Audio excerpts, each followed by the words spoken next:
back. You're listening to You Would Think, the Philadelphia Flyers podcast. I'm your host, Kyle Collington. Joining me today, it's the one, it's the only, it's Mr. Kevin Durso. How are you, bud? I'm good. How are you?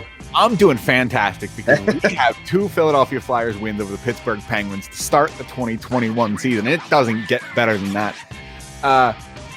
We're here, and it's a celebratory mood, right? We're back weekly, and we've talked about that. We're making content on YouTube. I'm going to throw it out here at the top of the show. Follow us over on YouTube. Subscribe to our YouTube channel. YWT podcast will get you where you need to go.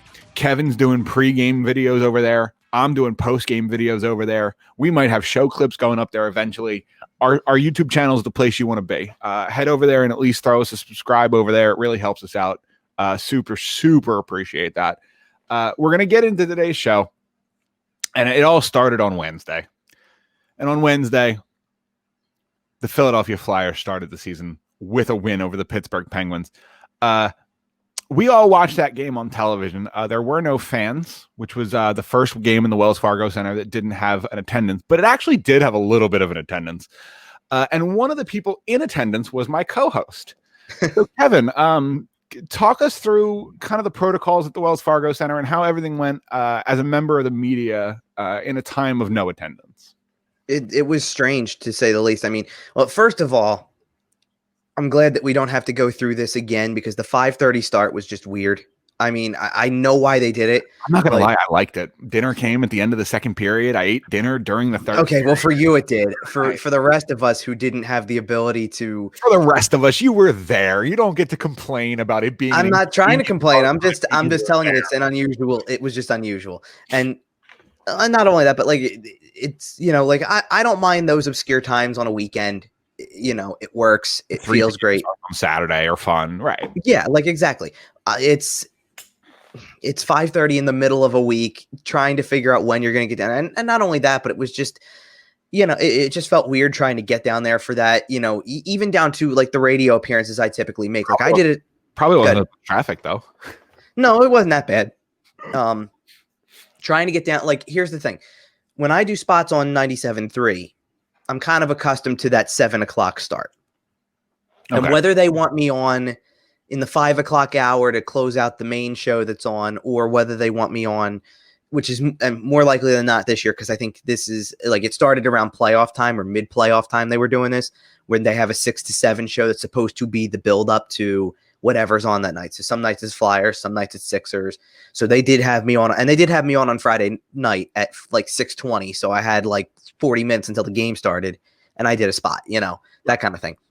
Well, because of this 5:30 start time, the main show, which runs from 2 to 6, was cut a half hour short, and they booked me for 5, which makes a lot of sense. I'm not saying there's anything wrong with that, but now I have a goal to be in the building and set up, but somewhere around 4:30, maybe slightly after.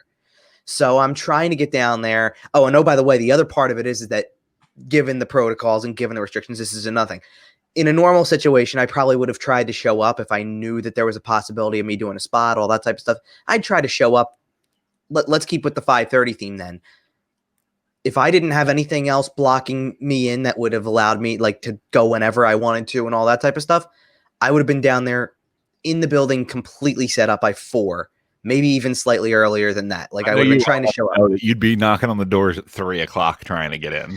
Well, and you know, here's the thing: I wouldn't have to knock on the doors; they'd be open because I believe they open like 3 hours in advance. Okay. Typically, in a normal world. What was it like actually being in there? Like once you got in? Well, that's the thing. So they didn't open the doors until an hour and a half before game time, which is supposed to be so that by that point, everybody else who's involved in this process is there. So it's only media coming in. So all your security workers, all your arena workers, all of the pretty much, I would assume. I mean, now the team and all the other stuff like that, they're using a different entrance like they usually would. But I believe it's just one of those things that's supposed to allow for most of the other people to be in. So this way it's, I mean, I don't know what the number is, but it's got to be, it's under 50 for sure. So you're talking about less than 50 people trying to come in an hour and a half span. I mean, for a building that's used to trying to process 50 people in probably a minute, right? You know, 50 in an hour and a half sounds like nothing, and sounds like a way to definitely do it in a way where it's spacious or whatever and things like that. So you go in, and one of the things that was cut was typical, especially I think they had just started this a year ago too. We used to enter where the rest of the employees would enter, which was underground. You would kind of go down a staircase that was below at arena level where the ice level is, and have to take an elevator up to the press box. But you would go to and do everything through there, and you literally would kind of check in at a call center window, right, and do everything like that. Last year they moved everything, and you would go in through literally one of the entrances of the actual building. So you would walk in, you're already on the main concourse. This is where things got different, because instead of taking an elevator, we're already on the level where we're going to be for the entire game at that point. On the concourse, right? Right. So there's no need to get into an elevator and be in some confined space with somebody who you haven't seen with frequency, right? There is one concession stand that is open that is not necessarily serving the normal concessions. But it's where they're preparing anything. Right. Like, well, and for the first game it was. I did get an email about it that they're like going back to normal, kind of how they're gonna handle that type of stuff. Like we'll have selection. Please tell me they're not just gonna have the open jars of candy just sitting out in there like they did. The open jar of Skittles. I hope that's gone. All right, so let me tell you this then. I didn't try to do anything on the first night because I wasn't really 1,000% sure. I kind of wanted to get my bearings about being there in the first place and the way everything was, especially with this time. Like, let's do it this way. One of the other adjustments I have to make, and it's a very small adjustment to make for being there and doing this in this time, is I'm masked the entire time, as I should be inside, right? But the point being, the second time, like ahead of the second game, I got this email about a pregame symptom check and all of this other stuff, right? And one of the footnotes on there was you cannot take food or drink back into the actual arena. Like there is a designated area where you can sit and eat, drink, whatever. And when you're done, it's got to go, and you've got to go back and kind of hang out there. Now, granted, we have access to everything else that we would normally have access to. You need, like restrooms are along the concourse. You go back, you can use it and go right back. All that kind of stuff. And there's nobody there, which is like the other perk to it. Like you're literally walking around like as if it was. That's what I'm curious about, right? What does the Wells Fargo Center look like with a hockey game going on and nobody there? Okay, like, that's weird, right? That's the weird part, because I've been in the building before when there's next to nobody there. I've been in the building when there's nothing playing.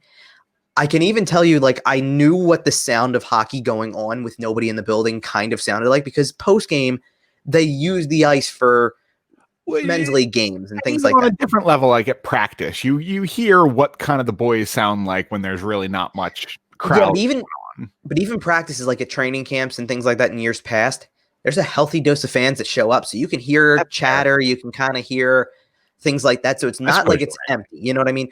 Like I'm talking about in a setting where after a game is over, after we're done with all the media stuff, we go back upstairs, we're sitting in the press box, we're typing up some stuff or whatever, hacking up whatever. Well, some people do, like what I try to do is I always try to get a recap article out, and I've stopped. One of the things I stopped trying to do over time is stay there for too long, not because I don't want to, but because the fact that I feel like I can be much more productive if I don't sit there and go, once you're done this, you can go home. Right. And I just go home and I write the second article and I get it ready for the next morning and do the best I can with it, as opposed to trying to rush through it there. Totally. But if I stay there and I do anything, by that point, yes, there's usually a men's league game coming on or something like that. And that's a situation where there's next to nobody there. There's one section that has family members for those people sitting there that may be cheering a little during it. But nothing like a building full of people. Right. And at least the thing about that is that every shot that hits a pad, every shot that hits the boards, every, the clap of the stick when someone takes a shot or makes a pass, you hear every fine detail of that, because everything is still pretty much set up the way that it was. I think with the exception of a couple of microphones that they take down before all of that. Right. So that part you're used to, but it's really, the difference is sitting, and I don't know how far up it is, but I can tell you exactly where I was sitting and you'll have an idea of it. So in the lower level, I was literally on that level where you don't have to take a single stair to get where you're going. So I'm right on the tunnel. Right where the mouth of the section opens. Yeah, those are. And I'm just off to one side. I was down along 110, 111, I think is what it was, or 111, 112. I think they put you guys there because those are, in my opinion, probably the best seats in the house in terms of seeing the hockey action.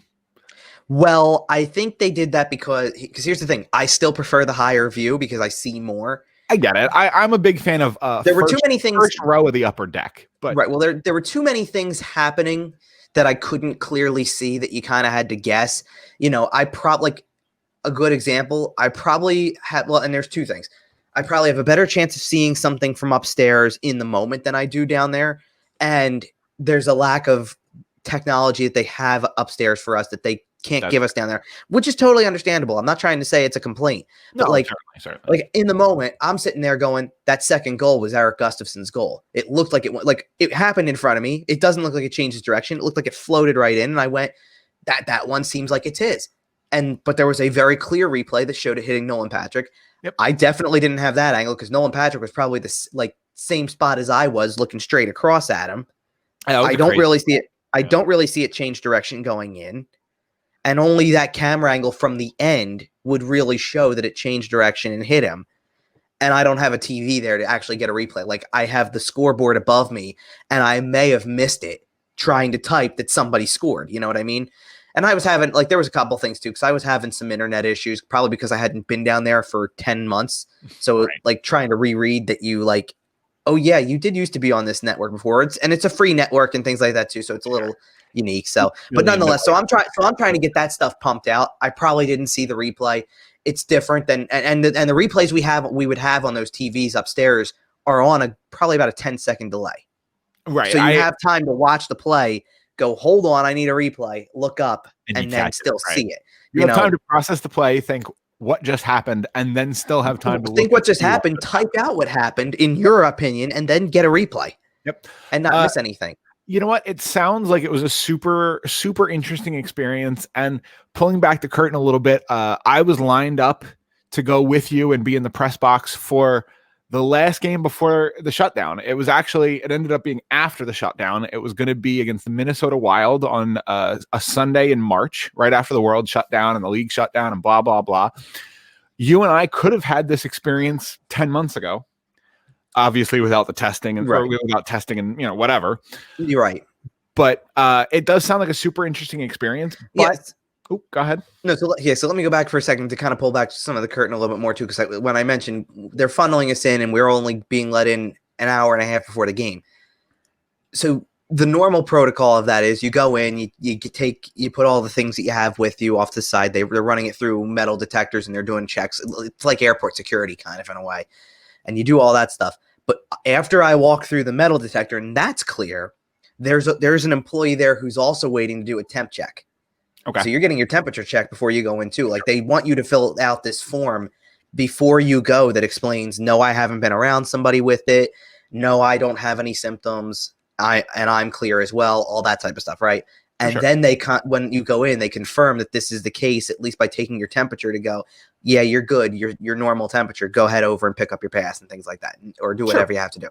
And then you go there, but the way they have us scattered is really interesting. The lower level perspective is incredibly interesting because just picture my perspective for this game. The first NHL regular season game, because this is the way it was, 5:30 starts, the first NHL regular season game back in 10 months, right? And I'm sitting there, what is that, 20 rows up, 25 rows up? Something like that. From the glass, and watching Sidney Crosby from as close as I've ever watched him. Like, I've watched him a number of times from a distance. I've watched him from farther than the normal distance by doing the Stadium Series. Yep. That's as close as I've ever been to him specifically, and to watch a player like that. And it's amazing to watch the speed of the game from there when it looks fast, even upstairs. Yeah. They just keep getting faster. And I had the thought midway through the game, and I'm like, Crosby makes it look effortless. He makes skating look effortless. He can glide and skate faster than people would skate going full all out, And I had the thought, knowing that it was never going to happen, not never going to happen, but it wasn't going to happen this year because of the way the divisions are. I went, I'd love to see McDavid at this spot. That'd be cool. Like if I was watching from that same vantage point and got to see Connor McDavid all out, full speed, what does it look like? Well, listen, hopefully you're not still in the press box from the lower level in June or July, but we could play Connor McDavid. Oh, well, sure. I hear you. Connor McDavid this year. Probably not from, from, like I said, from the lower level, but well, either way, like I said, it sounds like it was a great experience. It was. And I'll close by saying this because I mentioned it before. I wasn't sure what the situation was going to be. To be at that first game, to be able to watch it from that vantage point, to actually be able to sit there and say that I was at a live sporting event in this time. One of the things I tweeted about it was that I always say it's, for me, it's a privilege to be down there at any game, at any time, no matter what.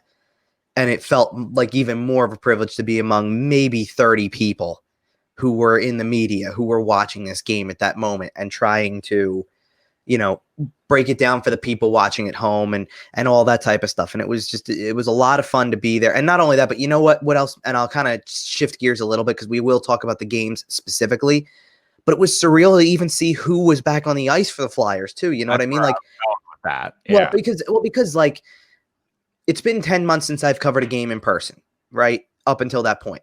But it's also at that point in time been the entire year. I mean, I went to 35 games last year before the shutdown finally happened. And there was only going to be like 6 more home games before we were at playoffs or something like that. And to that point, I'd have to go back to the previous December to remember the last game that Oscar Lindblom had played there specifically. And I'd have to go back to the previous year's season finale probably to remember the last time Nolan and Patrick played in a game. It'd been that long. And to basically, I did a radio spot probably 10 minutes into warmups, I would guess, or something like that, something in that range. So I had a little bit of time to watch them come out on the ice, start taking warmups, and to see 23 gliding around, to see 19 gliding around. And I just kept looking for those two at the very beginning because I'm like, that's going to be the biggest story for right now is that they're back, and that, as soon as I was able to spot both of them, not knowing what was going to come just a few moments later, as the game progressed for each of them in making their return, it was incredible just to even see them on the ice first and foremost, Yeah, definitely. And we talked a lot on last week's show about the potential. It looked like Nolan Patrick was maybe going to play. We knew for pretty certain that Oscar Lindblom was going to play. And the only questions left were, okay, well, what are they going to look like? Right? It looks like they're going to play. How are they going to look? And they come out the first night, and both of them get a goal. Now, I will say a lot of that credit goes to Erik Gustafsson. Let's be honest. For both. Well, I was going to say neither of the goals were exactly highlight reel. I know I scored at goals, right? But I was gonna transition out of our you being at the home opener game by saying that you, for the rest of all time, are going to be one of the 30, 40-ish people in attendance when Oscar Lindblom and Nolan Patrick made their return in an empty building, and they both got goals on the first night. Yeah, I know. Well, we didn't know it was Oscar Lindblom's goal either at the very beginning. Sure, we didn't know till the following morning, really, is when the NHL changed it overnight. But either way, you'll always have the receipt. You'll always have that. Oh, for sure. Really, really cool. For sure. And, it was, I think I'll talk about both of them right now. I want to start with Lindblom really quick because, like you said, I wasn't, there wasn't a lot to be surprised about with his return. I think we had talked about this. We pretty much knew he was back as soon as he stepped on the ice against the Islanders in the bubble. But pretty sure he was going to start this season. But I just want to say that with Lindblom, I'm not surprised in the slightest. He's got 2 goals in 2 games now. And he was your leading scorer before the diagnosis, right? And that's right. And look, neither of them are the most, as I said, they're not the most skilled goals. One of them hit off the side of his head and went in. Another one was into an empty net. But honestly, there's a saying as old as hockey itself. They don't ask how, they ask how many. And I think I used that in my preview. Yep. The other day or something like that. But nonetheless, like, honestly, that was what I was about to ask. Who cares? Who cares? Right. This guy just won a battle with cancer. He got back on the ice and he's looked the part the entire time. He's playing on the top line. And not only that, he's getting feisty defending the captain. Yeah. Which is good for him, by the way. But that's what I'm saying. He's able to really do just about everything he did before he had to leave the game and go and battle cancer and all that type of stuff like that before his diagnosis. And it's just, like you said, they don't ask how, they ask how many.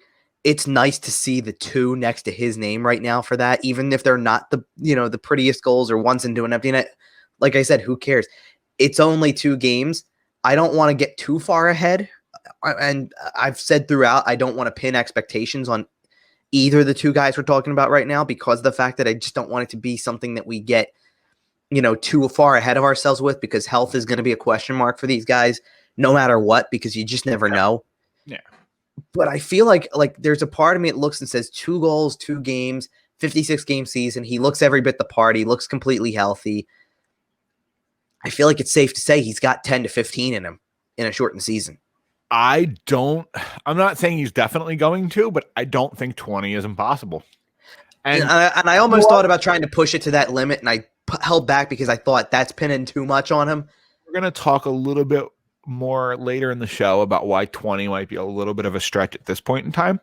He lost a line mate, and we'll talk about that as we move on. But 20 might be a little bit of a stretch if Sean Couturier misses any significant time. But 15 is supremely within range for a guy who, like I said, was leading the team in scoring before his diagnosis and looked great doing it, and looked like he has picked up where he left off. Now, if we can go to the next guy, because now in terms of picking up where you left off, well, that's what I'm saying. So, I said, listen, I'm just going to say it. I thought Nolan Patrick looked great. That's fine. This is what I'm going to say. I just told you nothing about Oscar Lindblom just surprised me there. Nothing. On Nolan Patrick, I am genuinely surprised by how comfortable he has looked and how his ability has looked since the beginning.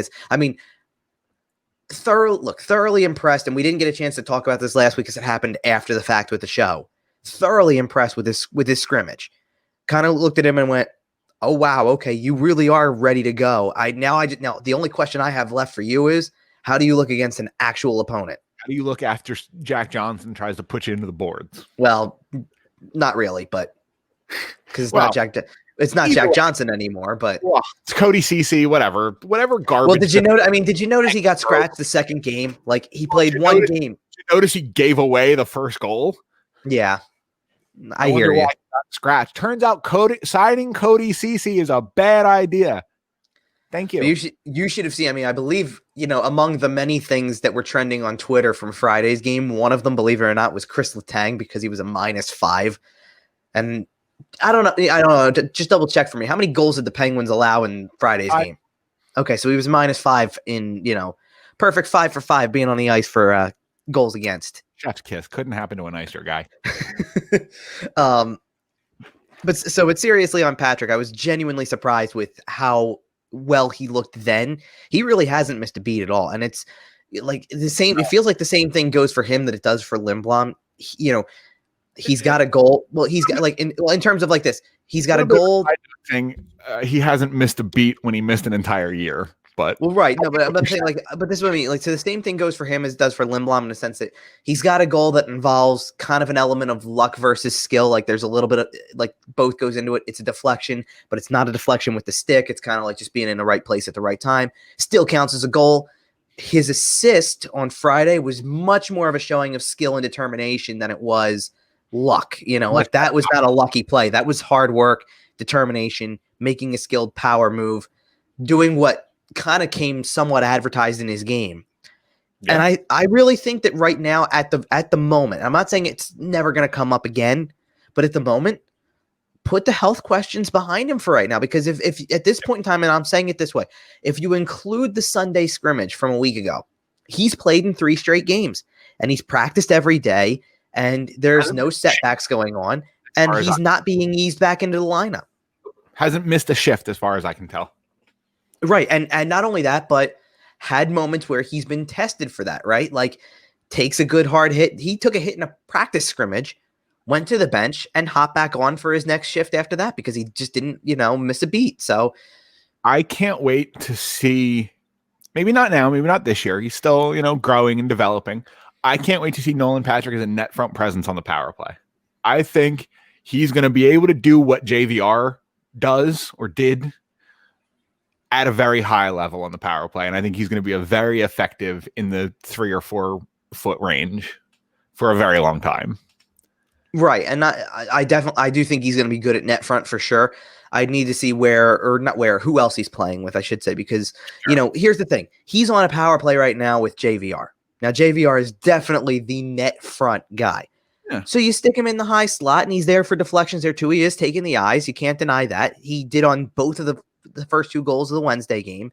One of them hits him. The other one got through and was tipped by JVR, and that's how it starts. And by the way, as soon as the Seattle Kraken take JVR, that all changes.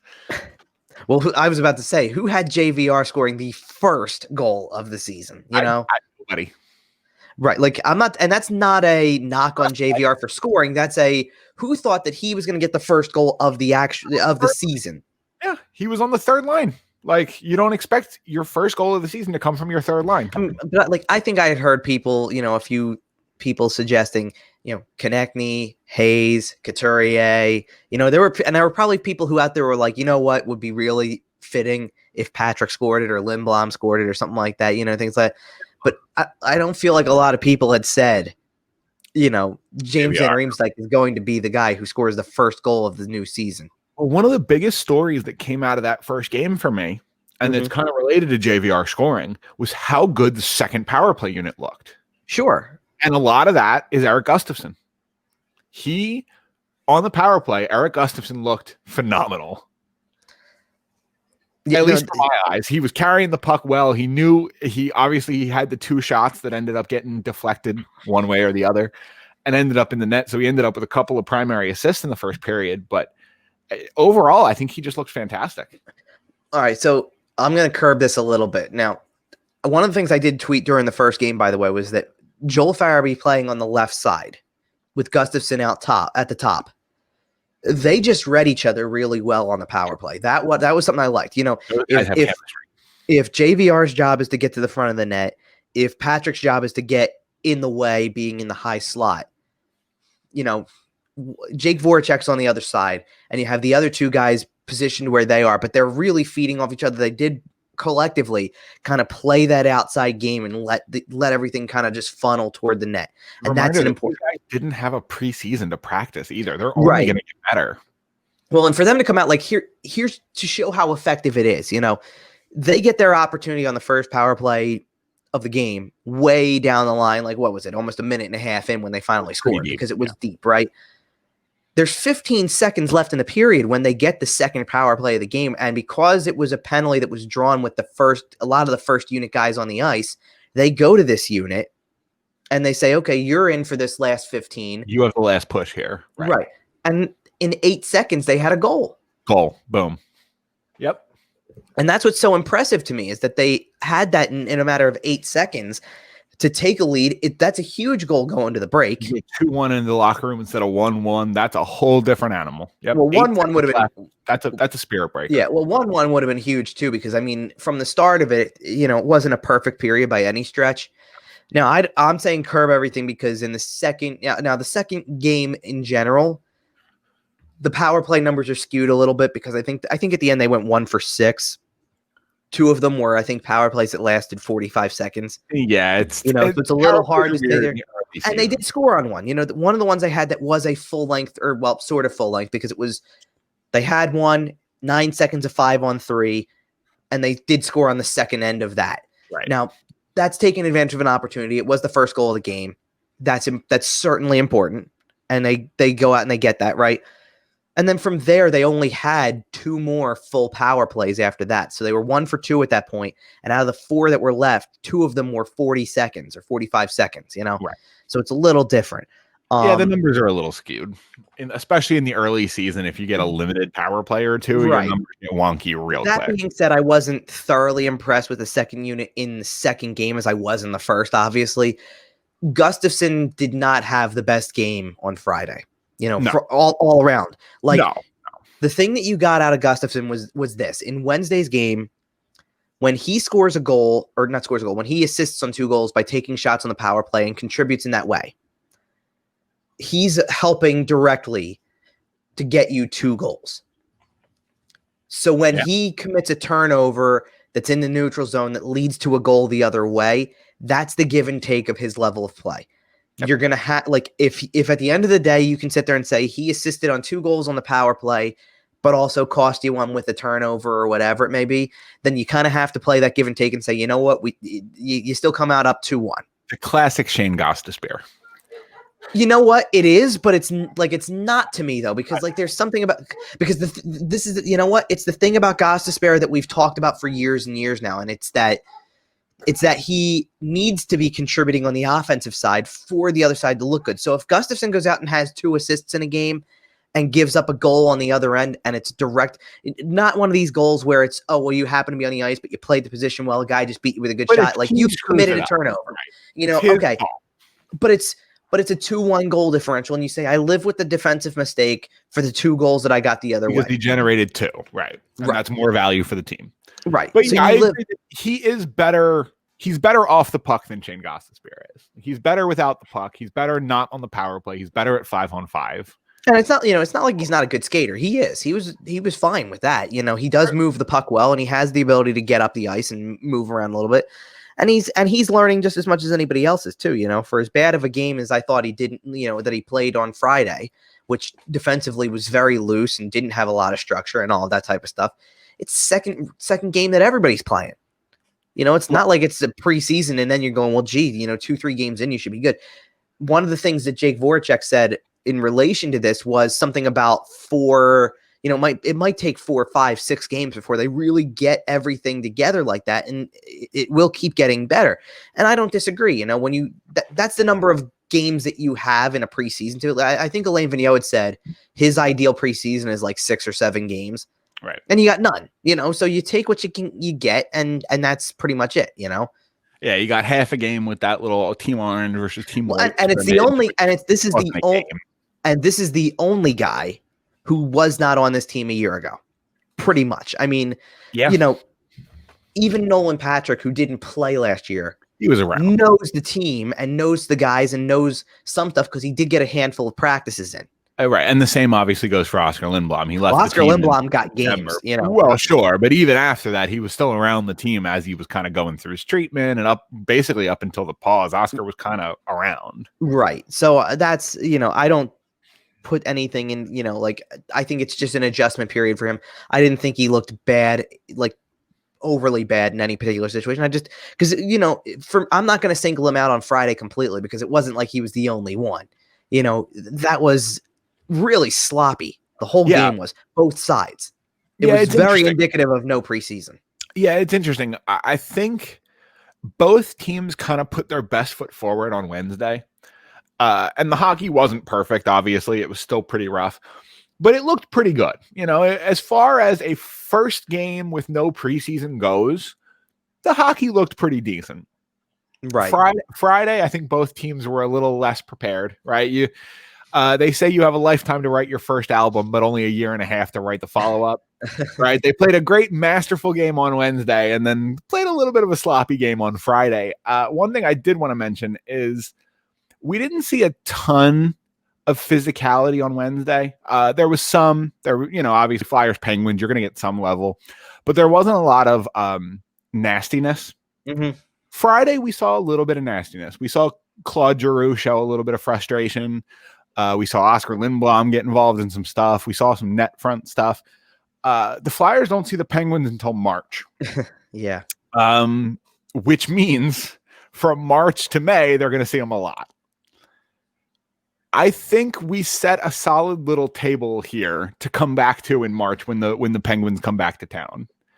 And I think it's going to be a lot of fun.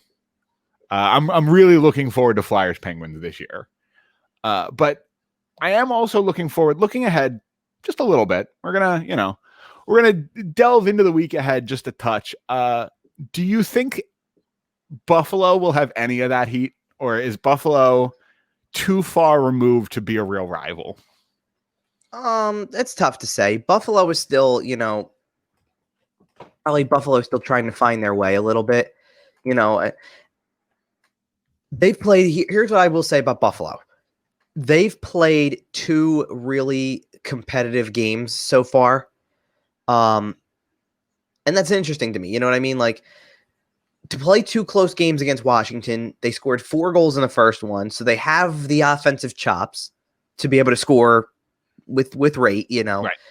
But they also were held to 1 goal in the second game, but then they played really strong defense in the second game because Washington only gets 2 goals. It took until the third period to win, things like that. I haven't had a chance to watch a ton of other games outside of the 2 Flyers games that have been on, but 2 that I've kind of kept an eye on, both Buffalo and New Jersey have shown me something early, just that this is not the same teams they were a year ago. Now, I do have one theory on this, which is the extended practice time.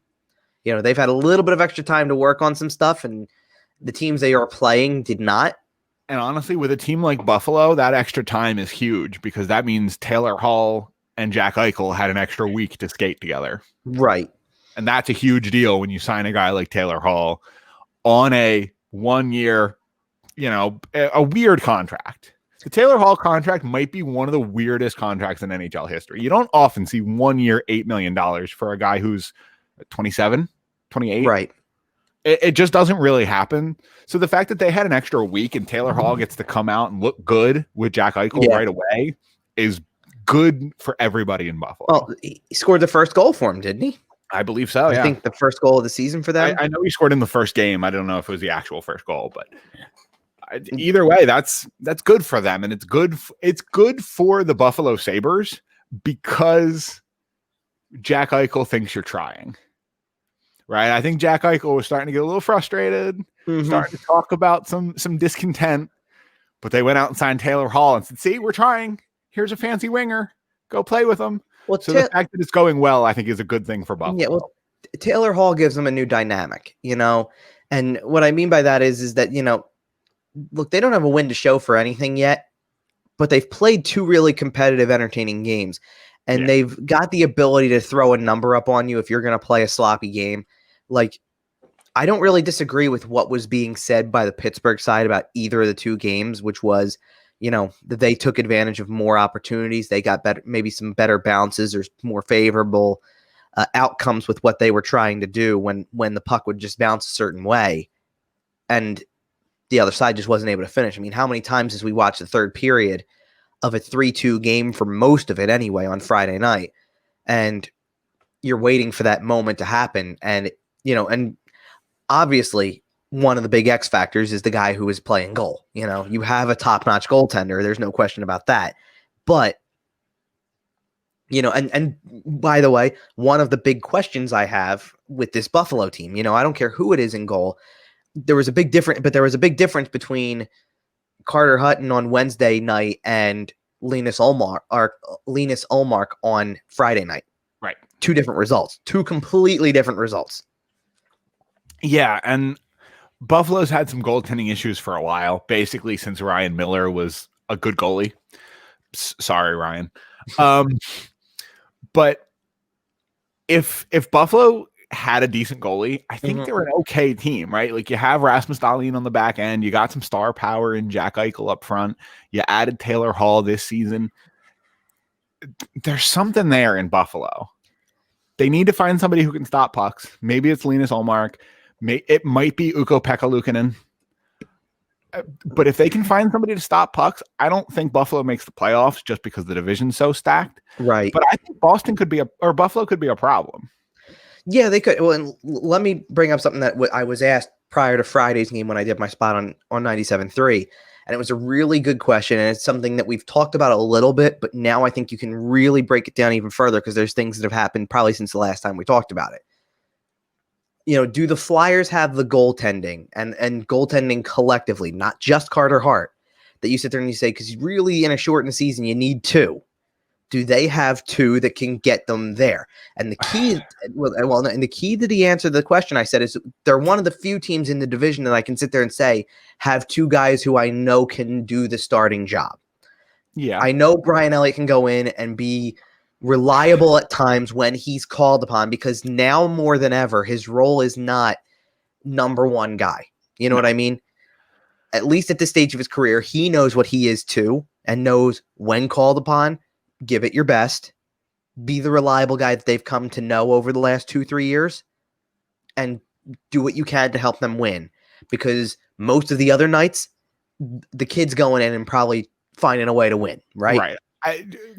Brian Elliott's season this year is going to be a lot of back-to-back second half, or however it works. That's kind of going to be about it. Right. And it's a good reason to bring it up because the 2 games against Buffalo this upcoming week, as compared to the 2 against Boston down the road, are Monday, Tuesday. This is your first true back-to-back. This is your first. Chances are, I would say you see Brian Elliott on Tuesday. Okay. You don't think you go with him in the first game? No, I think they're still going to go to Carter Hart because he was that good on. And not only that, but you know what? I think if you go to Carter Hart on Monday, you get a really fresh Carter Hart on Thursday in Boston, first road game. And then you can go Thursday, Saturday with him. No problem. So I think Tuesday is Brian Elliott's day. I mean, I'm not surprised either way, but I think Tuesday's the day. And listen, you have technically, Saturday was a complete off day after the Friday win. Sunday they're practicing, but it's still a second day between a game, which is going to be. We'll talk about news out of practice before the end of the show. Don't you worry. But it's a rarity to have those 2 days in between a game. So I think you're taking advantage of that, and it's Carter Hart's game on Monday, and then Brian Elliott's turn on Tuesday, and then you're setting Carter Hart up for the rest of the week. But so going back to this discussion though, so I basically said the only team I can think of that I know has a second goalie that doesn't have some form of a question mark next to him, and I'm not saying that it doesn't mean that down the road the guy's going to have ability. Right, or something like that. But Boston's the only team I can sit there and I look and I go, when you're not playing Tuukka Rask, you're playing Yaroslav Halak. Boston is and there's 2 guys who I know. Boston is the only team in the division that I'm scared of the goaltending duo. In Pittsburgh, you have Jarry and DeSmith, who are relatively unproven. In New York, you have Georgiev and who's the backup there this year? Well, I don't even know if there's really a true backup, but Shesterkin is who. It's Shesterkin. I'm sorry. So they're splitting time. Neither of them is very experienced. Neither of them. Just going across the division, there's not really a team with 2 great goalies except for Boston. Right. So let me do the same thing, and I'll just break it down really quickly. Yeah. So, well, not only that, but one of the things I did on Saturday was I watched probably the last 10 minutes of the Boston New Jersey game. Halak got his first start of the year in that game. And he basically kept them in it until like the tail end of overtime when they finally gave up the goal that won the game for New Jersey. Which Boston's been struggling in the early season. Well, and that barely got by New Jersey. But that's clearly, to me, that's one part. No David Pastrnak, so you lose you lose your biggest scorer, probably biggest offensive weapon, probably. I think there's an element to it that is no Zdeno Chara, and I'm not saying by ability, but by leadership. And no Torrey Krug, too, which people aren't talking enough about. Defensively, we'll see how it goes. Defensively, it's going to be interesting, but we'll see. So go to the other teams. So you mentioned, so let's see, Pittsburgh situation. Here's the thing with Pittsburgh. Jarry was an all-star last year. However you want to look at how he got the all-star nod, he was an all-star, right? You took away the safety net. You literally, everybody said they don't need Matt Murray anymore. It's Jarry's time. And I don't know if it's Jarry's time or not, but the bottom line is that you're putting everything on him. Casey DeSmith is your backup, and Casey DeSmith's not an NHL starter. But I like their goaltending. I like their goaltending situation if Matt Murray's part of the equation. If it's Murray, Jarry, I go, that's pretty good. You're in a spot where I like it, If the Penguins had 20/20 vision and knew that the three goalie NHL was coming, I think they might have handled Fleury, Murray, Jarry, DeSmith a little bit differently going back 2-3 years. Obviously, hindsight 2020. But if they could have found a way to have Murray, Jarry this year with DeSmith as your taxi squad guy, they'd be in really good shape. Exactly. As it sits, Casey DeSmith is your backup and is probably going to start 15-20 games this year. Mm-hmm. And that's not as good of a place to be. Right. So now let's jump from Pittsburgh. You brought up the Rangers. Georgiev and Shesterkin. Shesterkin could go. No, here's the thing. Shesterkin could go on to be the best goalie in the division technically down the road. So could Georgiev. I think Shesterkin's better than Georgiev is. But, I agree. But whatever. The point being, he could go on to be. But in this particular year, as we're talking right now, they are two guys who both really haven't been the go-to guy, because throughout the entire time, even as they started to kind of shift the tide, last year they were starting three different goalies because they still were going to Henrik Lundqvist when he was still there. But throwing starts to Georgiev and throwing starts to Shesterkin, trying to get them acclimated with everything to be ready, right? Okay, go to the Islanders. The Islanders have 2 goalies, but their second goalie is a guy who is a complete rookie. Yep. That's one. How about this? Saturday night, they're taking warm-ups. Semyon Varlamov takes a shot up high. He's done. He's out for the game. He can't play. Now, they have Corey Schneider as a backup to the backup. He's the third guy down the line. Right. But obviously, like, Sorokin came in and got lit up, in the first game, pretty much. In a game he wasn't really expected to start. Correct. So that's part of it. And I'm not saying that means his ability isn't going to be good either. He's a rookie. He's still getting used to the game a little bit. So it's not like he's a guy who's foolproof. You can trust him. I mean, let's do it this way. There were you don't think Carter Hart didn't have his moments in the first year or in his first playoff? He does, right? Yep. Like he's going to have successful moments, but it's going to be kind of a grab bag for what you're going to get. At least Carter Hart is not in year 1 or year 2. He's in year 3. That's the difference. Well, Washington, Ilya Samsonov is the go-to guy, and they had to scramble because they had Henrik Lundqvist as the backup, and they had to scramble and sign Craig Anderson to figure it all out, right? New Jersey just had to do the same thing because Corey Crawford was there. He retires. Now you got to go figure out the rest. And they don't have Corey Schneider. Right. Like they did all that other time. Now, don't get me wrong. Mackenzie Blackwood looked really good so far. So they have a guy who's there. But at the same time, you're going to need the second guy. Every team is going to need the second guy. Yeah, the Flyers kind of missed out on the last generation of metropolitan goalies, right? There was Fleury, there was Holtby, there was Lundqvist, kind of as the big 3. And when that generation of goalie kind of moved on and the Flyers were the first through the door with Carter Hart. Pretty much. I mean, the whole next generation's coming. You got Samsonov, you got Sorokin, you got Shesterkin, you got whatever's going on in Pittsburgh with Jari. They think they think he's legit. I don't really know. I haven't seen it yet, but they think he's legit, and that's fine. So and one of the things that I think kept the Flyers down kind of through the last generation is that they never had that elite goaltending.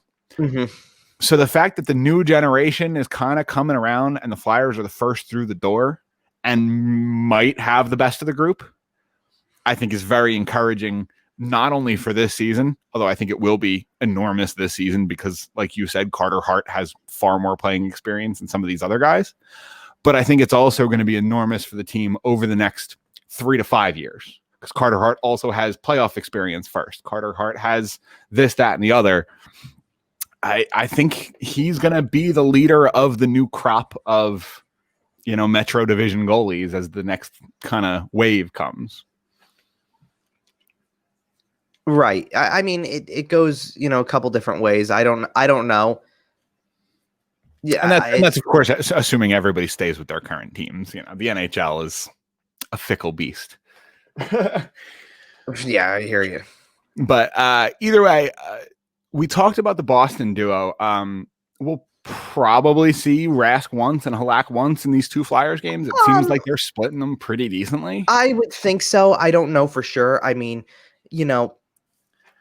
Boston is not shy to give Yaroslav Halak tons of starts. That's why I think that's one of the reasons why they're so good in the playoffs every year. Because Tuukka Rask has all the rest he needs. They have a really interesting schedule too because they're going to come into that game on Thursday rested. The Flyers get 2 games Monday, Tuesday. The Bruins are only playing Monday.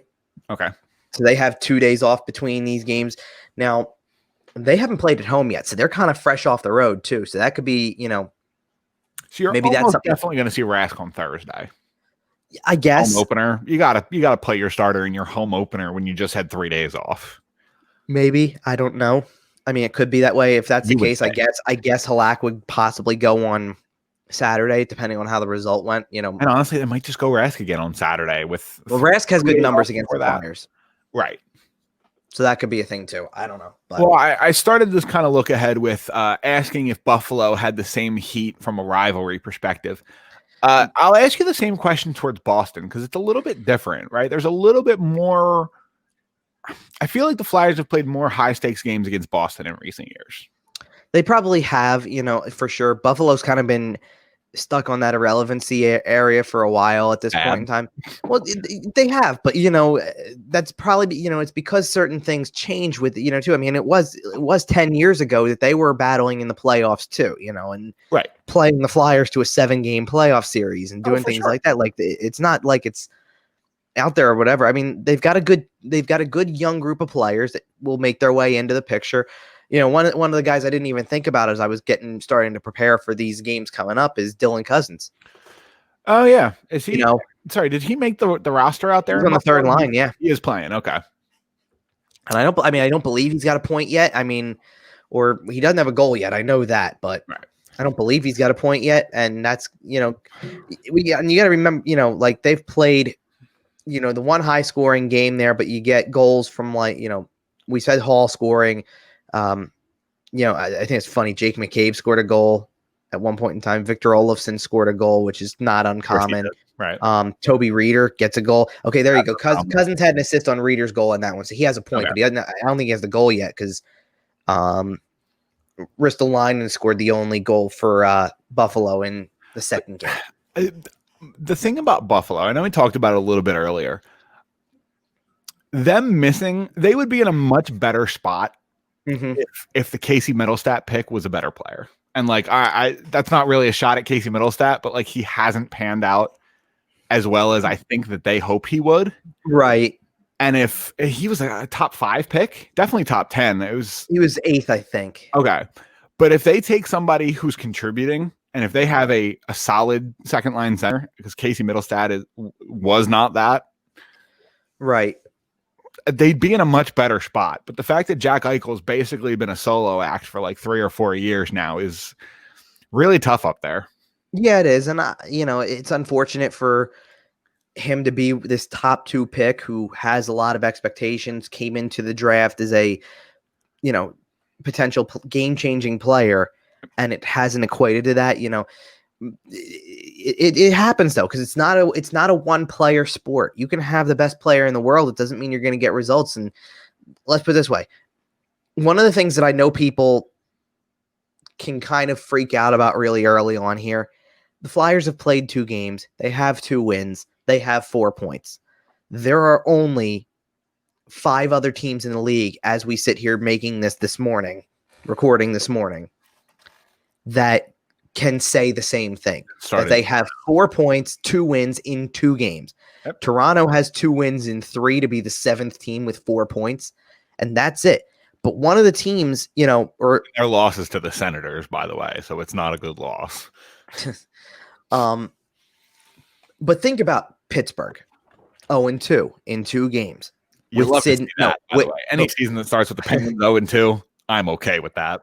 But my point is 0-2. With Sidney Crosby. How about the Edmonton Oilers? 1-2 in 3 games with Connor McDavid and Leon Draisaitl.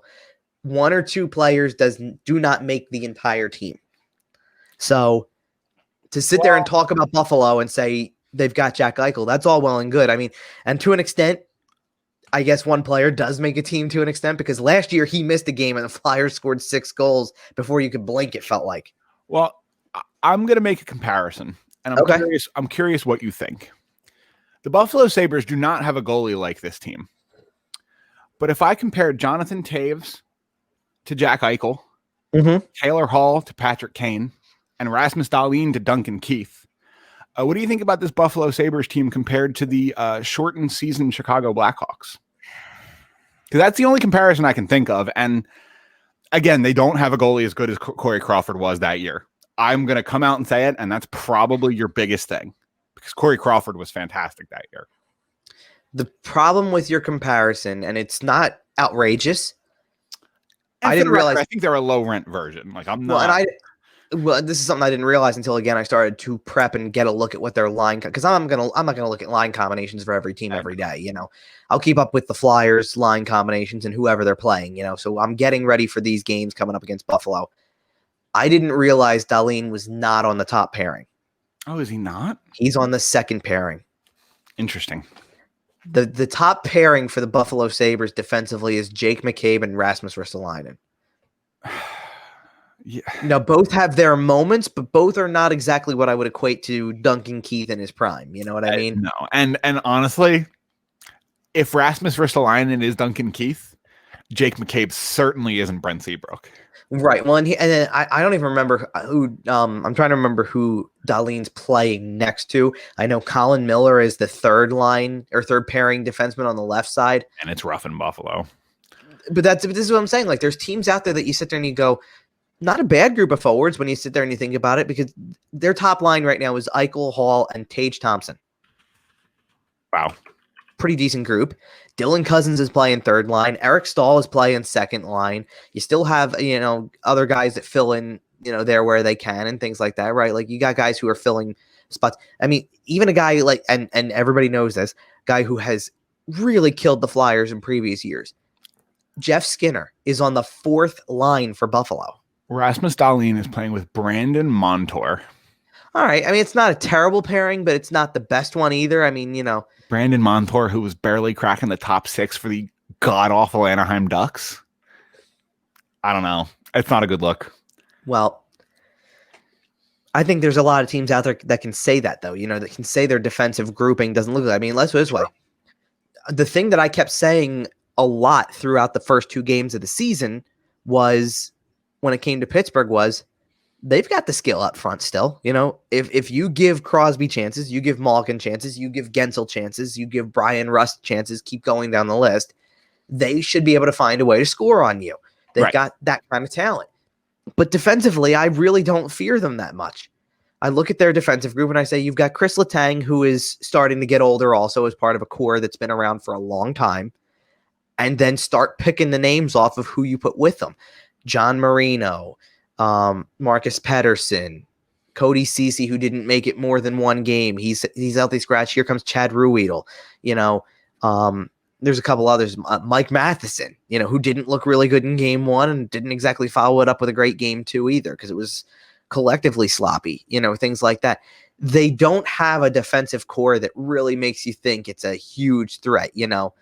If Letang is giving you something really impressive and really contributing on the offensive side, and you put him with a guy like Brian Dumoulin, who's mostly responsible defensively, you might have something there. But even then, the next 2 pairings don't jump out at me. They don't jump off the page like that. And that's not me saying the Flyers are world beaters at this. You know what I mean?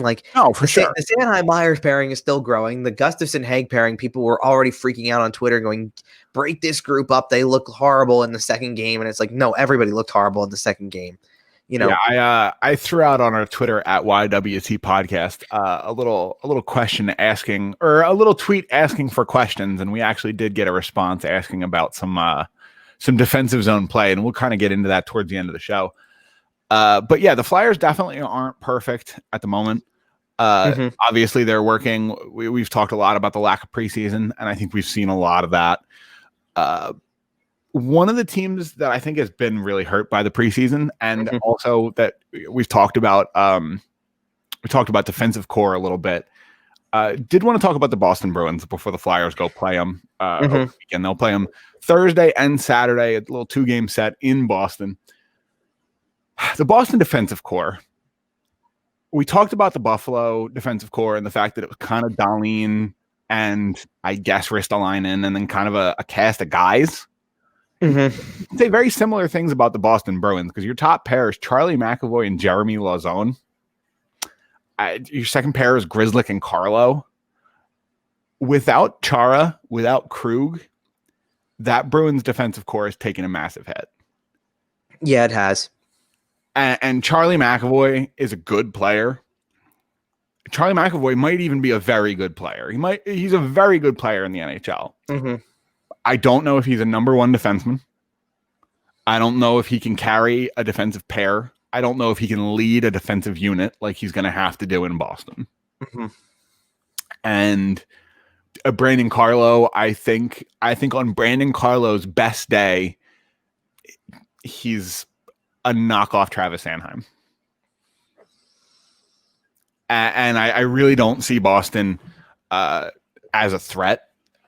I think they make the playoffs, but I think in any sort of playoff series, the Flyers grind them down. We might be looking a little far ahead if we're looking at a Boston playoff series, but 2 games in the early regular season. What do you think?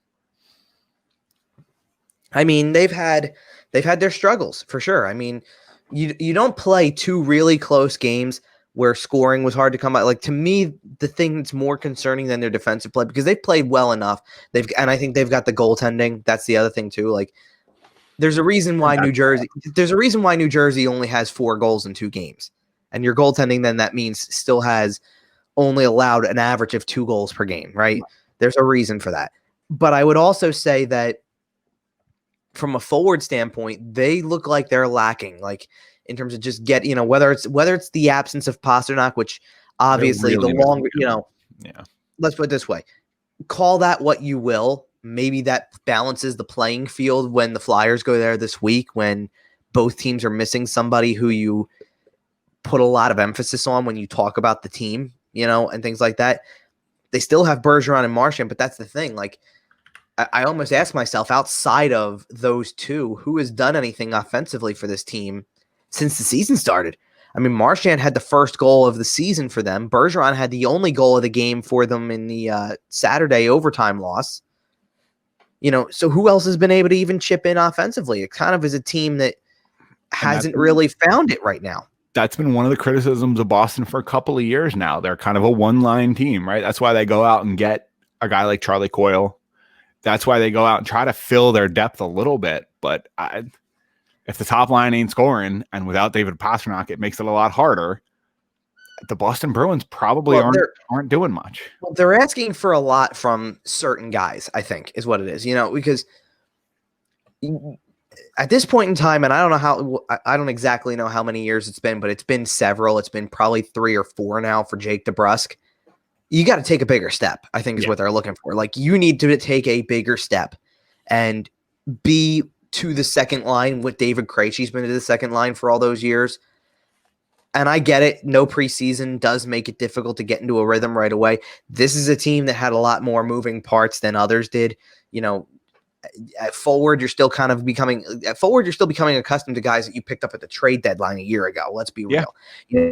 Kasha being on the second line is still a relatively new addition compared to other guys on different teams. Right. Craig Smith is a completely new addition.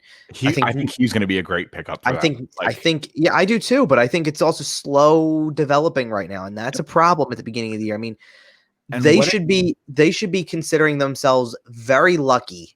The way that I saw at least the last 5 minutes of the Saturday game and the way that the Thursday game played out for them, they should consider themselves very lucky that they have 3 points in the standings, and definitely not 2 or 1, right. Because it could have easily been the other way. Won both of those games. They could be sitting here 0-2 now.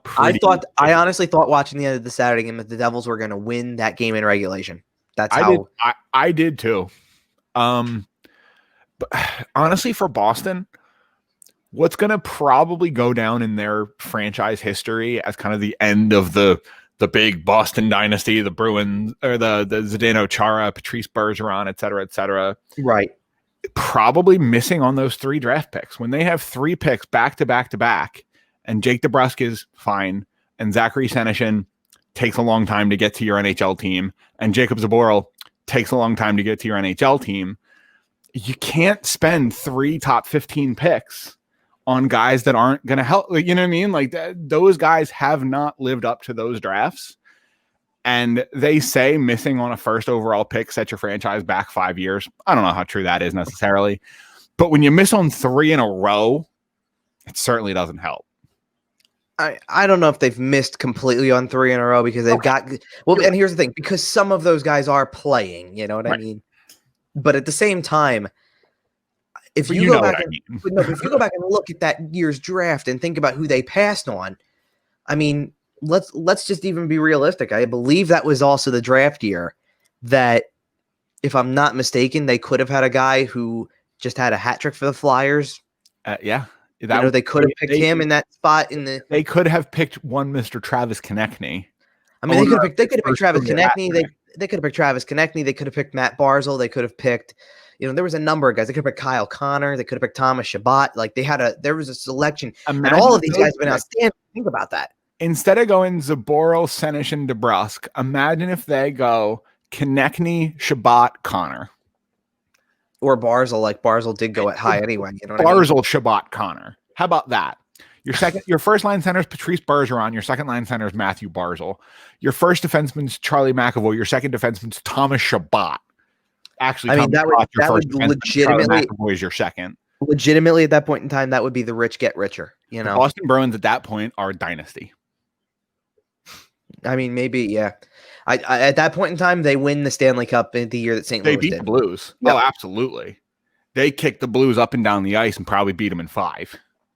And I think you do wonder what would happen, you know, against Tampa Bay, you know, too, because you have that kind of talent. Yeah. The Bruins would turn into the Patriots very, very quickly. And the city of Boston would be even more intolerable than they already are. I got nothing to add to that. I mean, I'm not going to go there. Well, either way, listen, we got Boston coming up. We're going to get out of our review. Let's swing over into training camp because we're looking ahead. Or not training camp. I'm sorry, practice. The practice today, yeah. And training camp, right? It's such a window of time where I could say, "Hey, the Flyers are in training camp," and I'm used to being able to say that for like 3 or 4 weeks, and I can only say it for like 1 this time. Right. Anyway, the Flyers practiced this morning. At time of recording, you know, we record just before noon on Sunday, and some interesting lines came out of practice, and part of that is because of the Sean Couturier injury. Yeah, Sean Couturier will be out for the next 2 weeks. Taking his place in practice. Before we talk about the injury, real quick, this morning in practice, what was the first line? It was Morgan Frost between Travis Konechny and Oscar Lindblom. Now that's very interesting because Morgan Frost does not have a large number of NHL games played. Is that correct? I mean, yes, he does. Now, I will tell you, as we're talking about this, I'm seeing the Alain Vigneault quotes like start to flow in a little bit. He said Frost deserves to play with Lindblom and Konechny. Okay. And that he doesn't want to shuffle the other line. So I can respect that because yes, you know, the scrimmage in the first game of the season, the Hayes line was as good as it could get, I think. I love that line. With Giroux and Farabee. I don't know if I would touch it.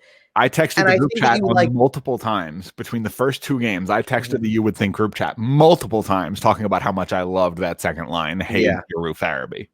And I think that there's an element to keeping Nolan Patrick with the other 2 guys too, for his own familiarity, getting back into a rhythm of things every game, all that type of stuff, right? But and the fourth line too. I mean, the fourth line, you could pull Scott Lawton and say you're an experienced veteran forward who can take the place of anybody in this lineup realistically. Like, in terms of play second line wing last year, right? Like, who can do just about do it all. And yet, you also want to be very mindful of the way that fourth line is effective too, and the role that they will play, and how they're developing chemistry together. Yeah, we're talking. They've only been they've skated together a little bit, but they've only been skating together for a week and a half, 2 weeks. Right. So I think that's and again, I think it's a lack of preseason thing. So, you know, this is going to be Morgan Frost's chance. Now you can't imagine that they're going to play first line minutes with Morgan Frost. I think what you're going to see is balance. Like, they're going to find a way to balance it, you know. And Alain Vigneault already rolls his lines pretty well. Now, for what it's worth, by the way, Frost also played first power play, literally in Couturier's spot. So they did direct replacement in every spot possible. I'm a little more surprised about that, right? I don't hate Frost with Farabee or with Lindblom and Konechny. I think that's a lot of fun, especially one nice thing is you have Travis Konechny there who has played center in the past and knows a little bit and can probably be a little helpful towards Morgan Frost, which is great. Yeah. But if this is, say, your second line, right? Say you copy paste the whole Giroux, Hayes, Farabee line and make that your first line, which I think is what's going to happen. This is your second line, obviously, as long as Morgan Frost looks good, has potential to be a scary line. They have a lot of speed and a lot of skill.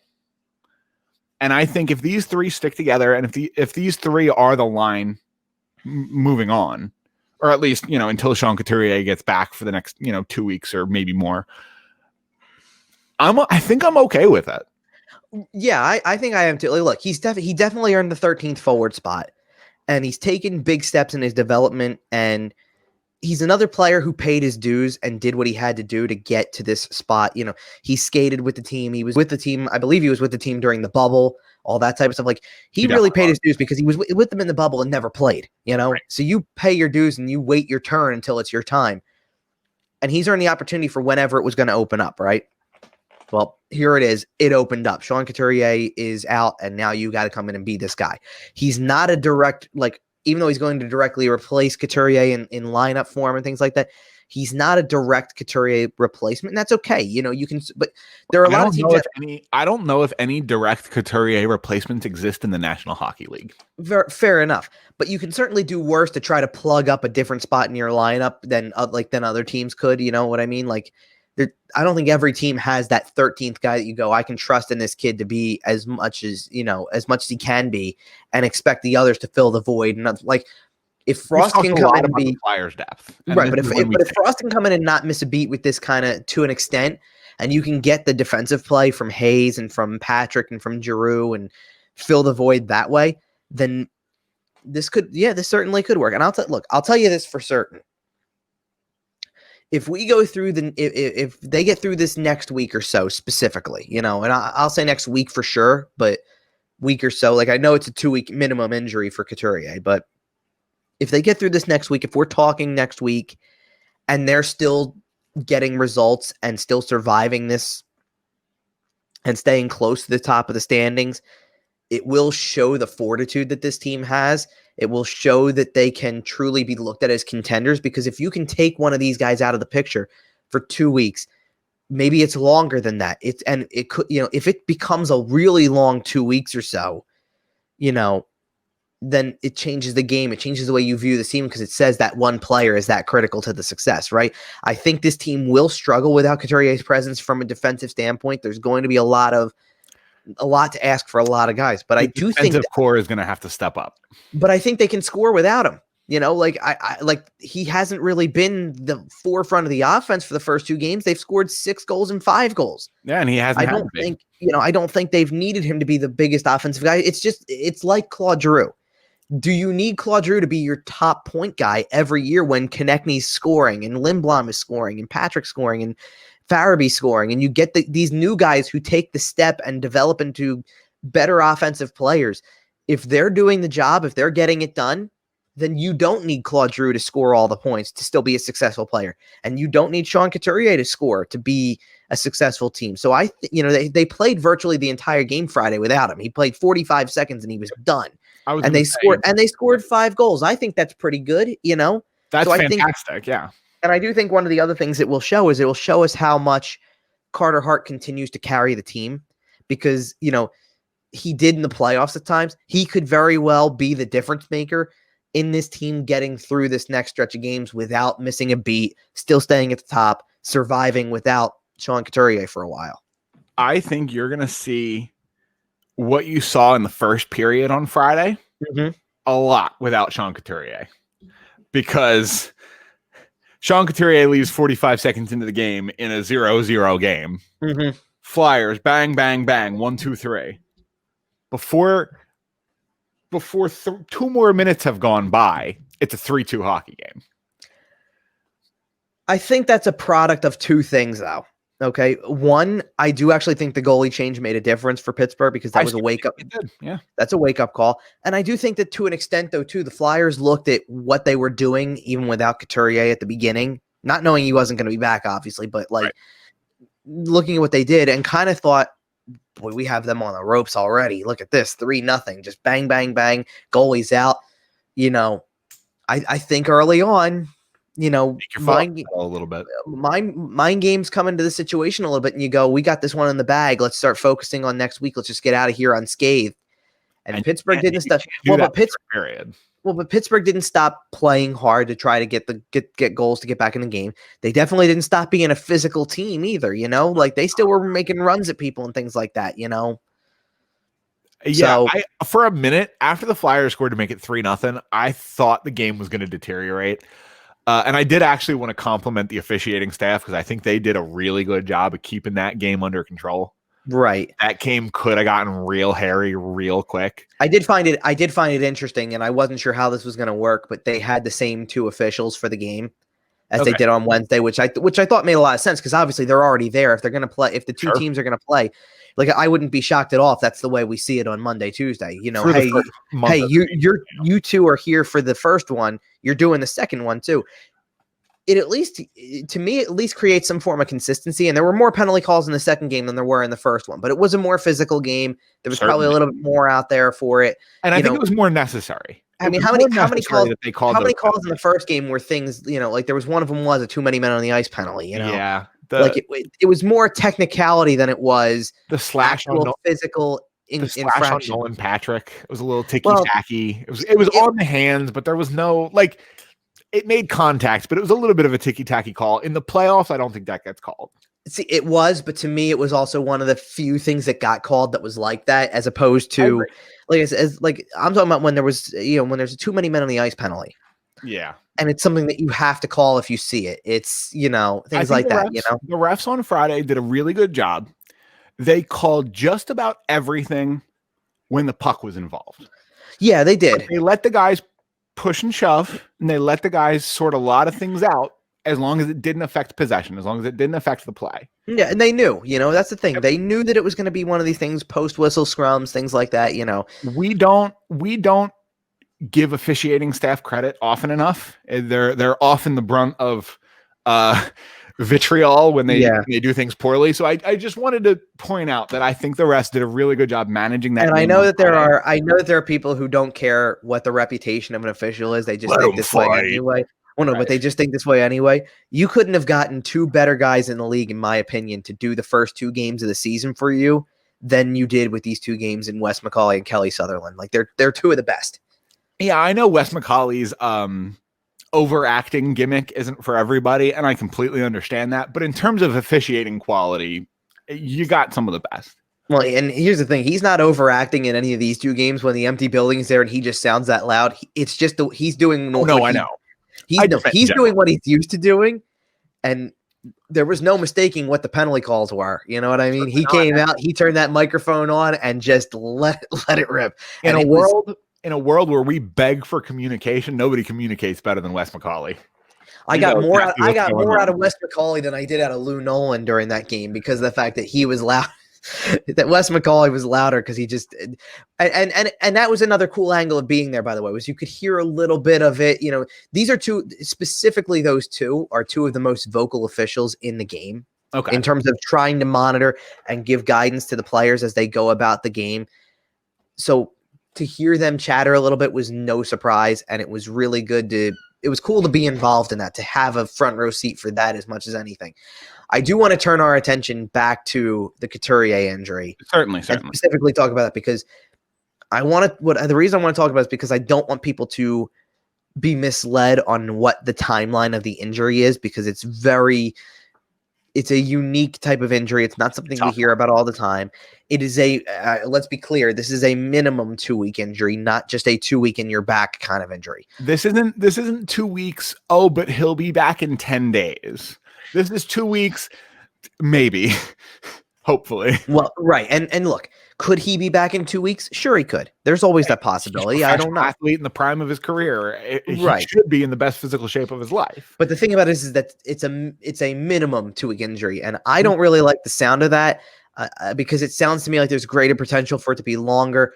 As it stands, he's going to miss 2 weeks.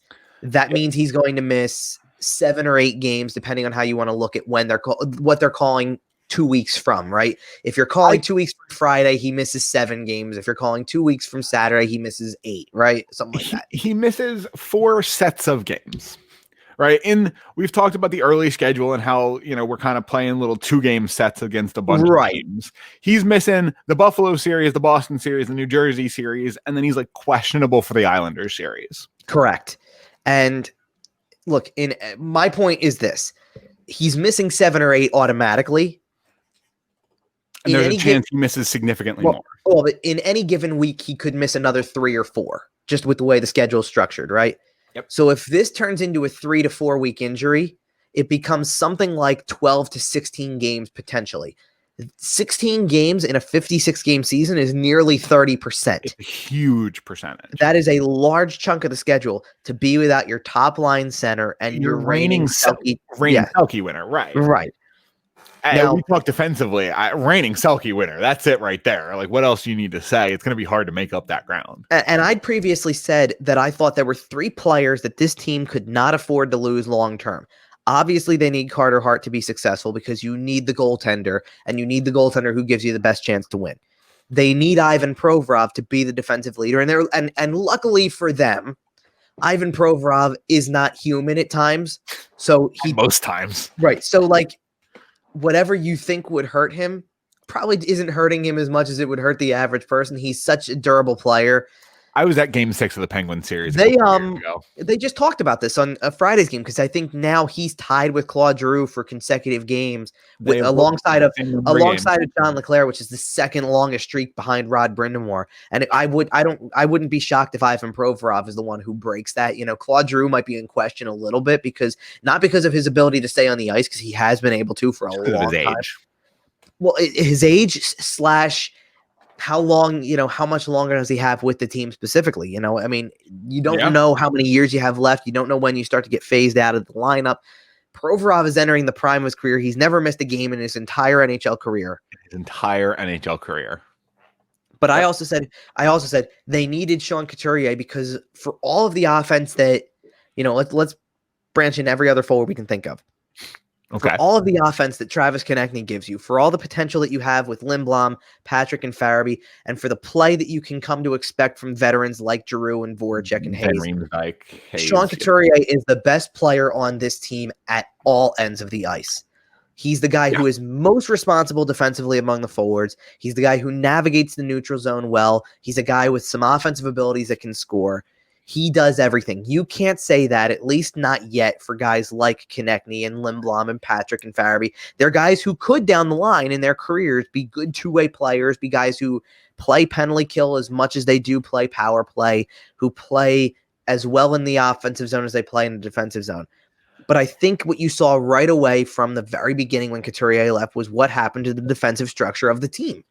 And it makes it looser. And early in the season, when you don't have the preseason and you don't have time to get familiar with everybody and don't have time to get back into a rhythm just yet, you need your best guys there just to calm the waters.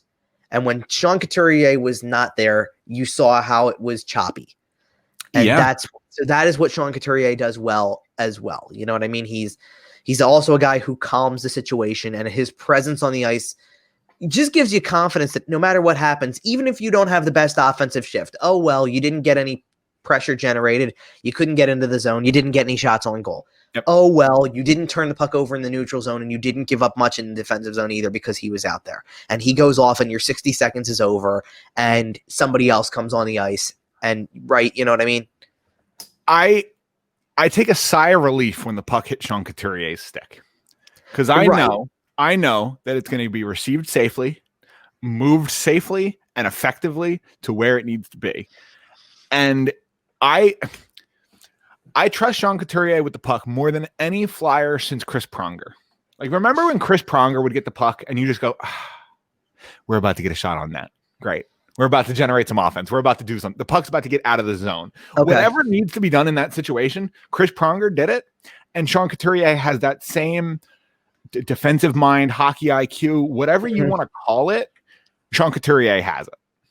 There are 2 other guys on the team right now that I feel the same way with to an extent. Okay. One guy is still growing in this regard, so he's not perfect, but I do start to feel this way because I do feel this way when Ivan Provorov has the puck because I feel like I know a smart decision's coming. Most of the time. Okay, most of the time. I'm not saying he's been perfect. He throws a pizza. Right. But the other guy who I will say when he gets the puck on a stick, I don't feel like he's going to lose it or do something stupid with it. Kevin Hayes? Yes. Okay. Because it's so hard to take it from him in the first place that I go, you know what? I feel like when you have the puck, as long as you are not in a vulnerable position yourself where you can get muscled off easily, knocked over, something like that, you're going to find a way to keep your balance, keep it at your feet somehow to at least until you get support. It doesn't mean you're going to make something happen every single time, but you're not going to give it up and an odd man rush is going the other way every single time, most of the time. You know what I mean? And Kevin Hayes is a little bit of a safer version of that. But with Sean Couturier and Chris Pronger, and I think Ivan Provorov will get there. I see signs Provorov's getting there. I'm not saying he's there yet, but I start to see it. Not only are you confident with them having the puck on their stick, but you're confident that it will get where it needs to go, and it will get there quickly and efficiently and safely. Right. And I think that's one of the huge things that's coming that the Flyers are going to miss with Sean Couturier. When he's not on the ice, who's slowing the pace down? Who's all right, boys, let's take a second, right, set up the offense and go. Well, I mean, that's why I said one of the other calming presences of this entire stretch could be Carter Hart. If he's the calm, cool, collected guy in goal, and at the end of the day, the point I'm also trying to make is that you played a high-powered Pittsburgh offense, and they still are that even with all the other struggles they may have, on paper anyway. Defensively, they don't look like the best team on paper. Goaltending now definitely has some question marks to it, I'm sure. Things like that. You can still look back on that high-powered offense and say, through 2 games, you gave up 5 goals. It's 2.5 per game. If you can score 3 goals per game, you might be able to survive that. And all I'm trying to say with that is that don't assume that it means that defensively they're going to completely suffer. If you can get the goaltending, at the end of the day, I don't care if they win every single game 3-2 or 4-3, and it's mostly sloppy. They've won the game. And one of the things that I noted after Friday's game is, it's an ugly game, but it's going to look really good in March and April when you're coming down the stretch run. And those were 2 points you got at the beginning that you're not chasing. One thing I said about Oscar Lindblom that I'll echo here. They don't ask how. They ask how many. And that's right. I said it about Oscar Lindblom for goals, but the same goes for points. And at the end of the day, even losing Sean Couturier 45 seconds into the game on Friday, the Flyers managed to get 2 points, and it wasn't always pretty. You almost blew a 3-goal lead. You chased the goalie. Chaos. But you won the game. You got 2 points. You're heading forward. And as you look forward, you got Buffalo. You got 2 games against Buffalo, 2 games against Boston. That's 8 points. How many can you get? Right, and I think that's a reason why the sloppiness of the game on Friday was a problem, too, because you came out and after kind of weathering the early storm where Pittsburgh was running around, hitting people a lot, you get the power play goal, you get another one quick, goalie's gone, it's 3-0.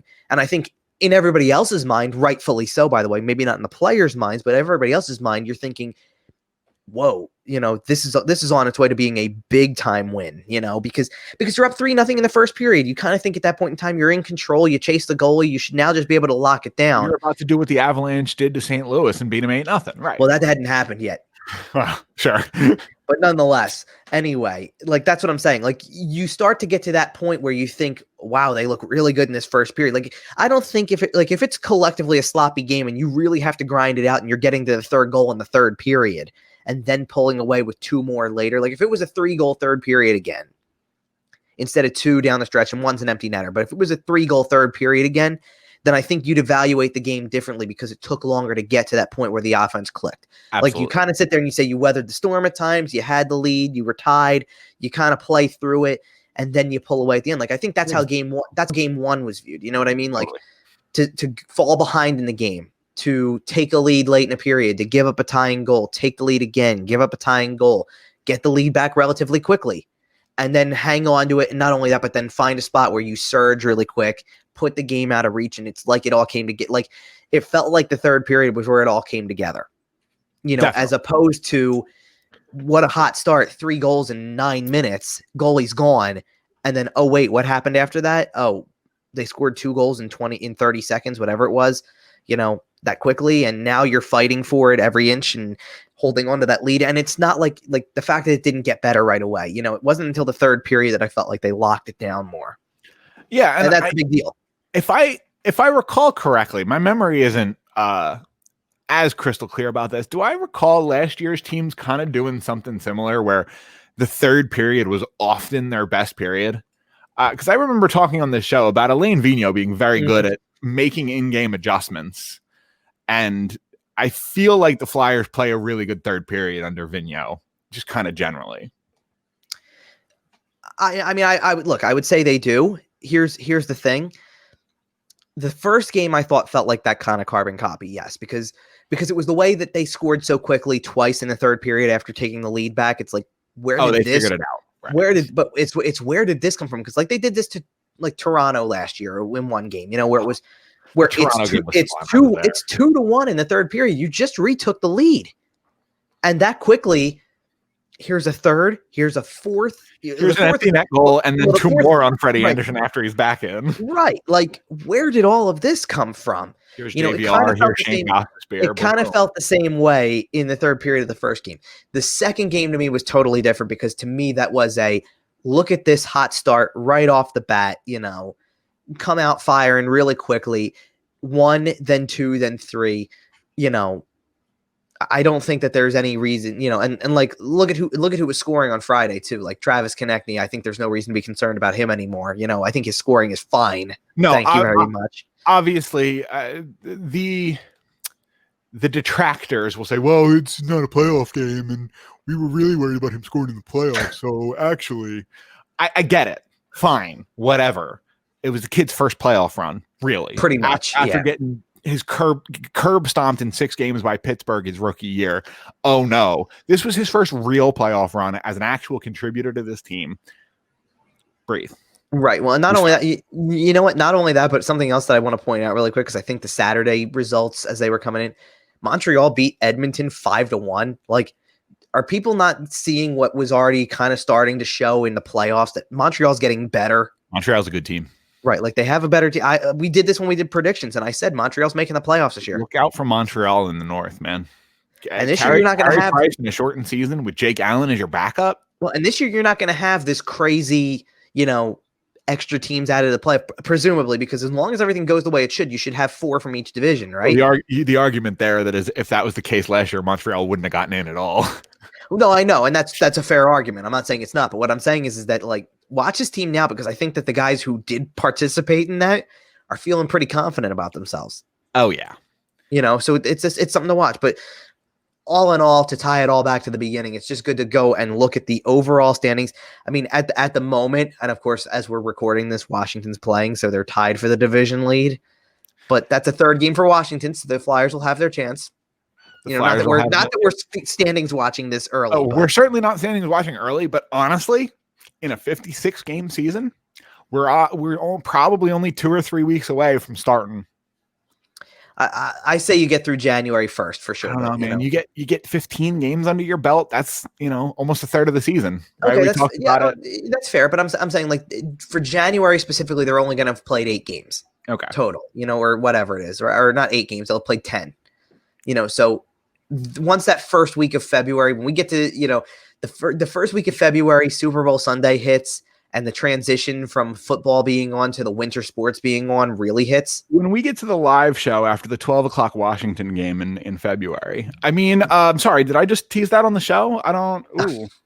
I mean, we might not have a live show. I don't know what you're talking about. What live show?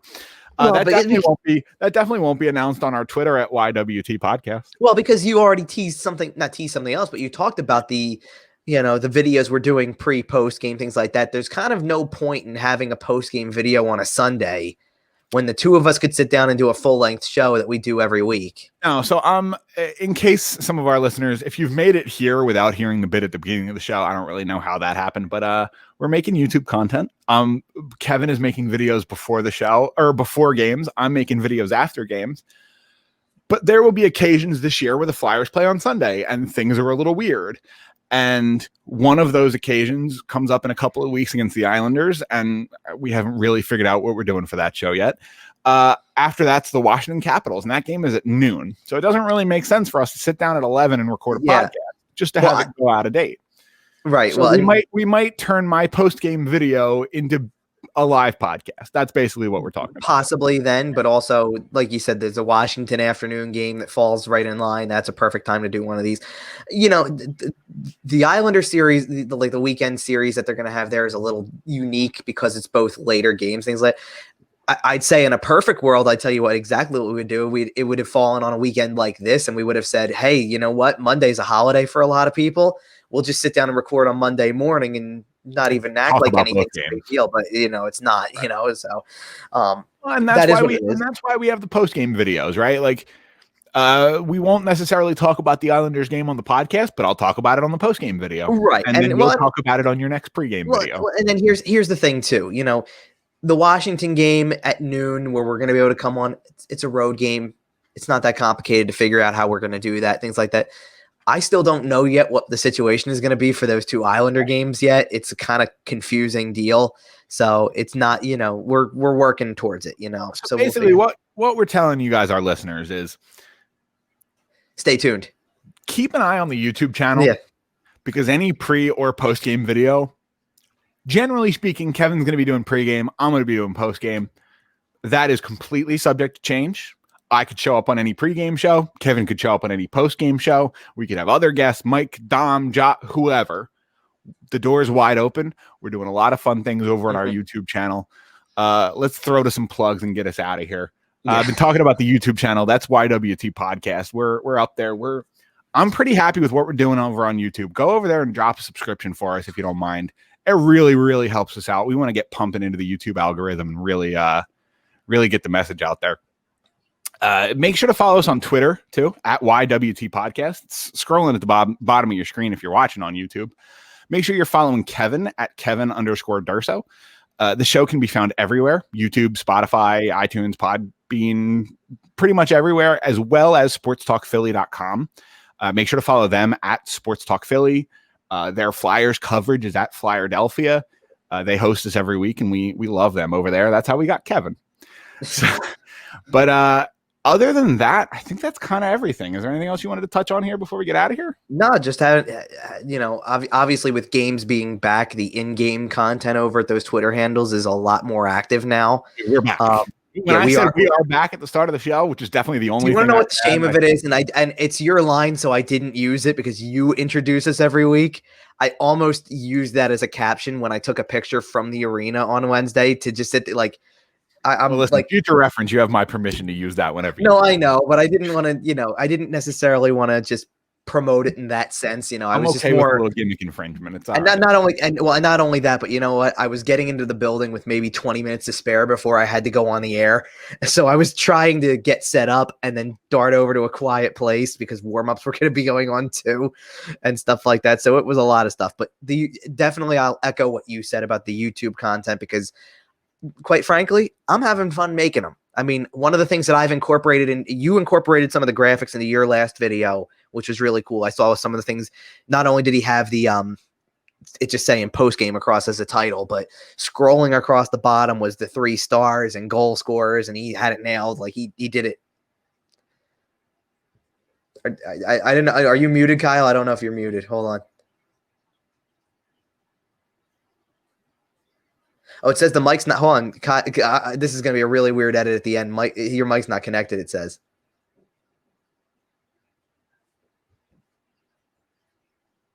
Yeah, I'll keep talking while he's doing this to keep us going because he's having a mic issue really quick. There he goes. He's back. He should be back. There he is. Far back. But yeah, so you had the things going. You had the goal scorers going across the bottom. It was really nice touch and all that stuff. And it was. I put some effort into it. Yeah, there you go. And I don't know if you've seen from mine, but the in addition to the graphics I make for in-game, there was all that stuff, goalie matchup, players to watch show up. I have, all that stuff showing up. I kind of scrambled last minute and went, what can I do to make that a little bit better? And I created all these, I'm using the graphics in the game previews too, when I'm writing too. So I have, line combinations. I did something new for the starting lineups where you see the player name and number in the style, typically in the style of the jersey. I have to double check on a couple of those. Nice. But all that stuff, like it's been fun doing that. And then, even the little title graphic that shows up, I've been making that too. That says game preview whenever it is. Going to be a busy week for me with those because I got 4 of them to do. And absolutely, on top of being back on next week. We got 4 games to watch. That means you have 4 game previews to make. I have 4 game reviews to make. We have another podcast next Sunday. There's going to be a lot of content. Make sure to follow us everywhere. Subscribe everywhere. You can follow me at the grocery store if you want. And until then, don't follow me at the grocery store, until please. Then, 4 Flyers games. I say the Flyers go 2-1-1 or better.